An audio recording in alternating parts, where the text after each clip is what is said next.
ਲੱਗ ਰਿਹਾ ਵੈਸੇ ਰੈਡੀਏਟਰ ਕਿ ਨਹੀਂ? ਖਰਾਬ ਲੱਗ ਰਿਹਾ ਹੈ, ਪੁਰਾਣੀ ਹੋ ਗਈ ਗੱਡੀ ਵੀ। ਘੰਟੇ ਤੱਕ ਲੈ ਜੀ, ਦੇਖ ਲਓ ਜਲਦੀ ਕਰ ਦਿਓ।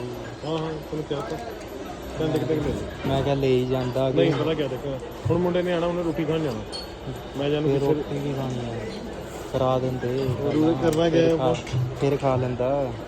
ਪਿਛਲੀ ਨਹੀਂ ਪੁੱਛਣਾ ਤਾਂ ਉਹ ਤਾਂ ਫਿਰ ਮੇਰੀ ਥੋੜੀ ਮੰਨੇਗਾ, ਮੇਰੀ ਨਹੀਂ ਨਾ ਮੰਨੀ ਅਗਲੇ ਨੇ। ਕਹਿ ਦਿਓ ਕਰ ਦਿਓ।